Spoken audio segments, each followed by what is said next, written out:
Hello, my friends, and welcome back. Today, we're going to be taking a look at a clip of a fat acceptance activist saying that fat phobia should be a hate crime. We're also going to be taking a look at a couple of bonus clips, including one where a fat acceptance activist is responding to someone who says, if all diets fail, what are we supposed to do to lose weight? And another one where somebody is saying, I'm sick of being a good fatty, so be sure to stick around until the end. Before we proceed, please click the like button so that I may apply comb to mustache.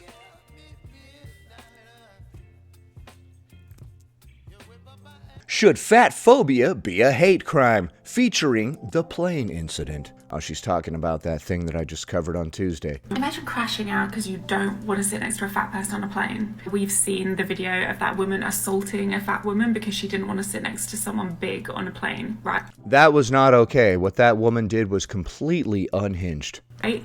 And there is so much we could talk about. We could talk about the fact that fat phobia seems to be on the rise again, not that it ever went away, that we're in this weird climate where people seem emboldened to behave appallingly. I haven't noticed anything change at all, like human nature. We could talk about the fact that fat phobia is one of the only ways that you discriminate against people that largely seems to be socially acceptable still. Largely? Sorry about that. Not that people aren't discriminating against people in many different ways, but just that this is something that apparently it's still okay to laugh at, you know? From what I've seen, everybody thought that that lady's behavior was appalling. The lady who was attacking the larger woman, spitting on her, all that type of stuff. I have not seen one person say that that was okay. It doesn't matter if somebody is touching you slightly, you can't start assaulting them. And I think we're all on that same page. We could talk about the fact that if public spaces were actually set up to accommodate fat people who make up a significant portion of society, then maybe these problems wouldn't happen. I asked that question in the last video. Does this just prove that we do need bigger seats? I think we should have couches, love seats, all sorts of comfortable stuff on the plane. It is my belief that if the plane goes down, we're done anyway. So we're done. Why don't we just lay on a bed and just kick it?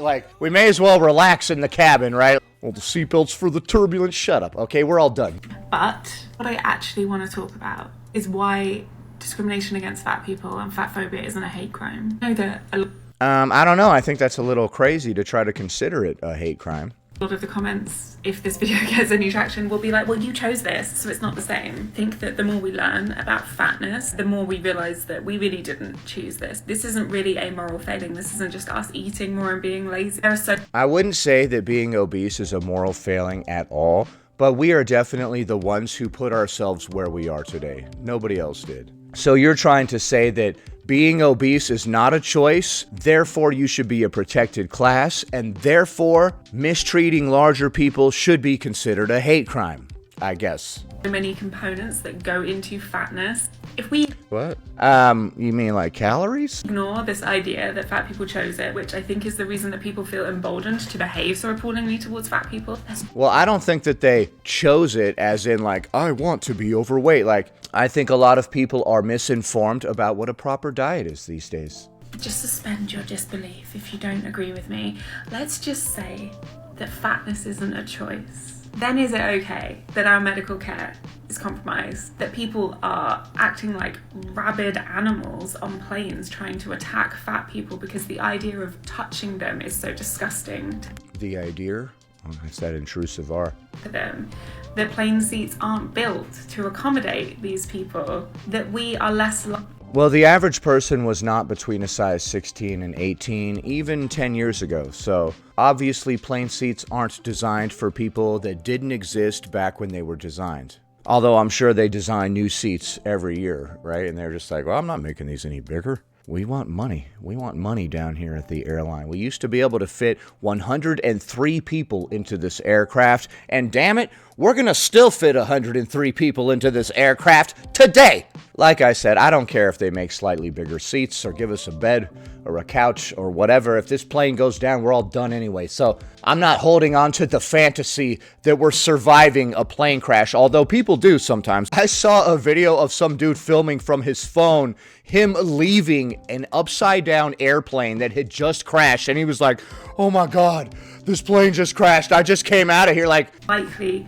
to get employment, and then we are more likely to earn less money in that employment. Where do you even get the statistics for that? That we don't have access to basic things like clothing. Is it okay? You can buy clothes online, and a lot of stores carry a lot of plus size clothes, so I don't know what we're talking about. I've seen people that were up to very, very, very large sizes that still had clothes. That really the only representation we see of ourselves in media is as the butt of the joke.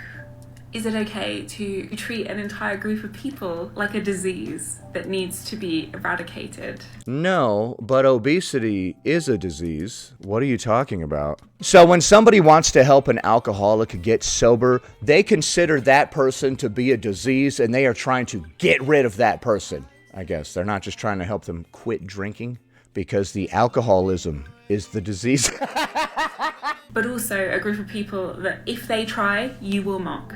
If you see them in the gym, you'll laugh at them. I don't think that's common at all. We've gone over this several times on the channel as well. When I see a larger person at the gym or working out or doing whatever, I am not judging them.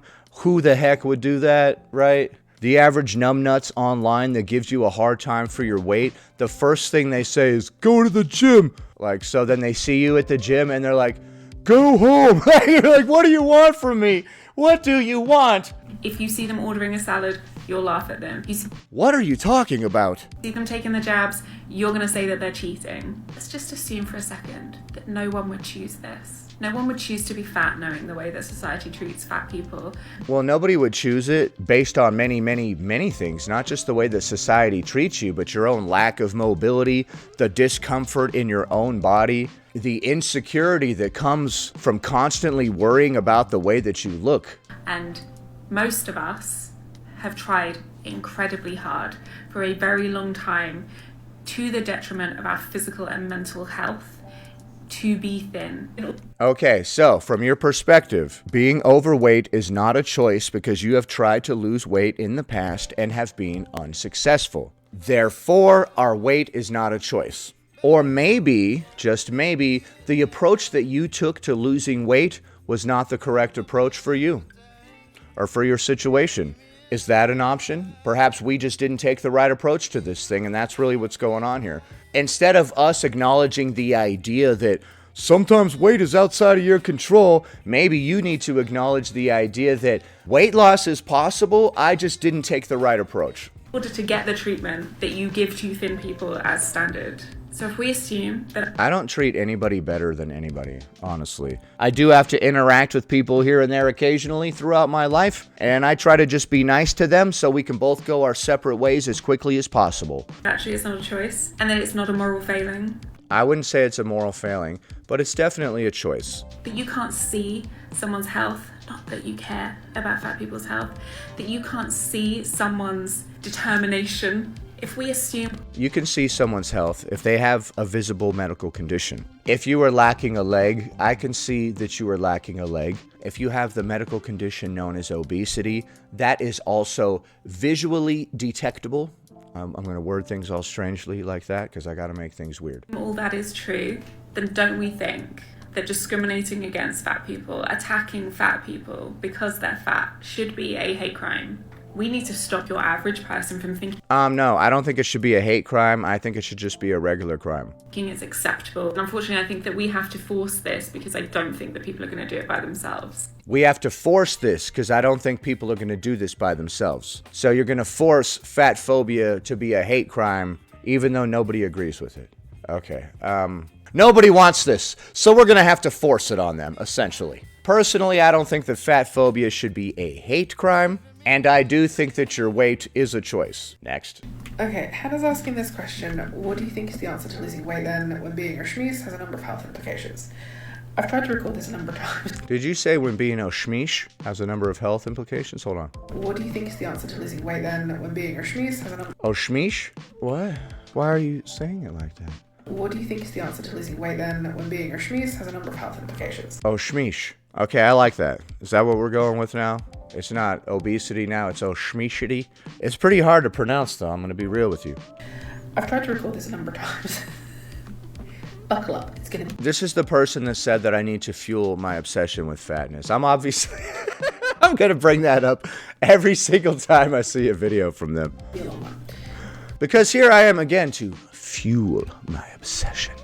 So, I think what you're actually asking me, Hannah, is what do I think is the answer to being in a fat body? Then. I suppose. They said losing weight. I don't know why we have to reword everything to be just the most bizarrely worded thing ever. Right, because you're then, my previous video I was talking about the fact diets don't work. So I'm kind of reading between the lines, and I think what you're actually getting at is what do I think is the answer to being in a fat body then? Yeah, if diets don't work, what are we to do? Is what this person is asking, which is a very good question. If weight loss isn't the solution, because you're saying that being obese has a number of health implications. Why do we keep saying schmeece? Or are we considering the word obese a slur, and that's why we're saying schmeece? First of all, why can I not just exist in my fat body? Why can't fat people just exist? Well, it says there that being overweight/obese has a number of health implications. So, if weight loss is not the solution, then what are we to do? How are we to overcome this number of health implications? Why does there have to be a answer? Why does there have to be a solution? And why does that solution have to be weight loss? The health implications? Now, you've obviously gone on to talk about health implications. Yeah. I'm sorry. Which is not unusual. This happens a lot. What we need to start understanding is that not every fat person has the same health conditions.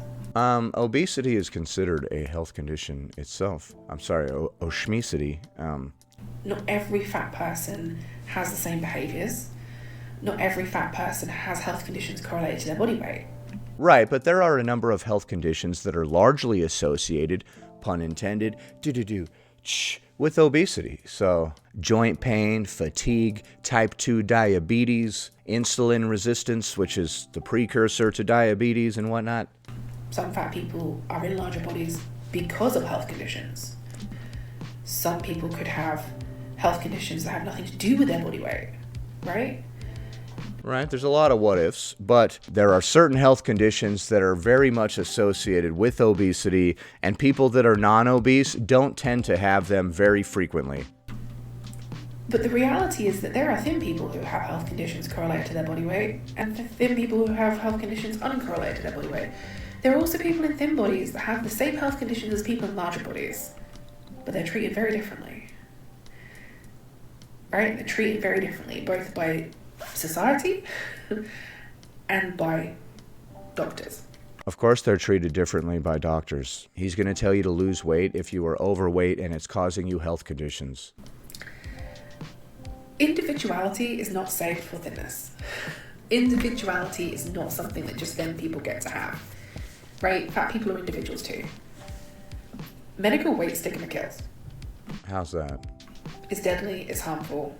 Are you saying that larger people don't get the medical treatment they need because the doctor refused to treat them because of their size? It is not helping anyone. And what does that even mean, and how do we measure that? So medical weight stigma is when the doctor told you to lose weight for your knee pain. And you're like, since he did that, he didn't treat the real cause of my knee pain, which was completely unrelated to my weight, I guess. I don't know. We're not going to know if our knee pain goes away until we take his advice. But either way, I don't see how medical weight stigma is preventing us from getting the care that we need. There are health conditions that can be managed without somebody losing weight. And I'm not a medical professional, but I am a fat person. And I would say if we could spend more time listening to fat people when they say, hey, I have these symptoms. Okay, well, why do we have all these symptoms and we're constantly at the doctor's office? Rather than applying this blanket, well, if you just lose weight, that's the solution. When most of us have tried that. Okay, so we come back to that then. Okay, so losing weight is not the answer. Thin people have a lot of the same health conditions that larger people have. And also, I tried to lose weight before and it didn't work. Okay, so that's what's really going on here. Just like that last person's spiel, at the end of all of it, they're like, and I've tried to lose weight and it didn't work, so. I find it really funny that people seem to have this belief that I'm almost 40, I'm in a fat body, and I've never tried to be thin. Okay, well, their question was, what do you think is the answer to losing weight then? You just got done saying it's not even worth doing because thin people have some of the same medical conditions that obese people have. And then you said that you have tried and you were less than successful. So that's the real answer. I've talked about this before so many times.